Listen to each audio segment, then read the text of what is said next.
Марафонымыздың нөмір 56 кітабы бұл Дамира Өмірзаққызы Ибрагимнің адамзаттың асыл тәжі, яғни Мұхаммед пайғамбар саллаллаху алейхи уассаламның өмірі туралы осындай бір қалың 538 беттен тұратын еңбек. Енді бұл кітапты алдыңғы бейнелерімізде 3 минутқа толмай жаңағы шорт болып қалып қайтадан түсіріп отырмыз. Десе де бұл өте сондай бір әрбір мұсылман оқуы тиіс еңбек болып табылатындығы туралы жаңағы ашық айтамыз. Себебі бұл кітапта пайғамбарымыздың туғаннан бастап қайтыс болғанына дейінгі барлық өмірі қамтылған. Енді Дамира Өмірзаққызы туралы ақпараттар табылған жоқпыз өкінішке орай, бірақ еңбегіне қарап сондай бір көптеген жылдар бойы тірнектеп жүріп осы пайғамбарымыздың саллаллаху алейхи уассалам өмірін керемет қып жинақтап жазған.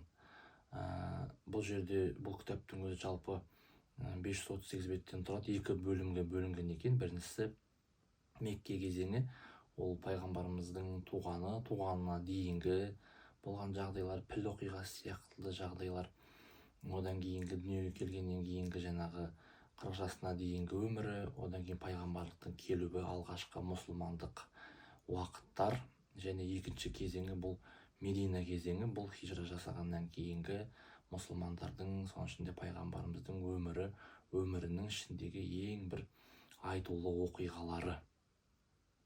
Енді бұл кітаптың сондай бір ерекшелігі, мұнда пайғамбарымыздың өзін 32 түрлі есіммен атаған кітапта.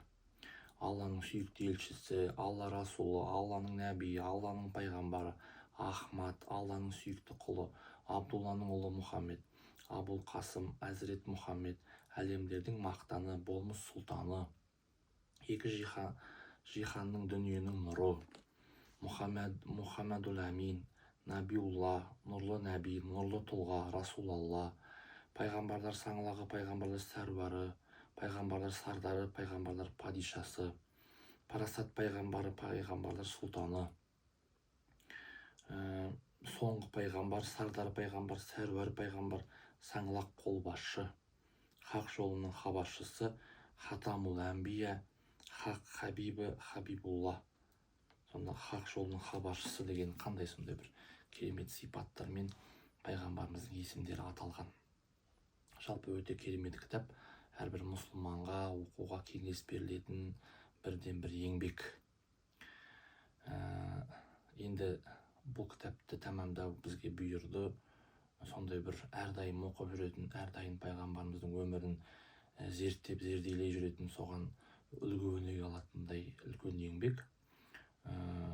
Келесі кітапты таңдау үрдісін жаңағы жеребе кітапшасымен жасамаймыз, себебі алдыңғы бейнеде анықтаған болатынбыз. Сол себепті келесі бейнеге өтеміз.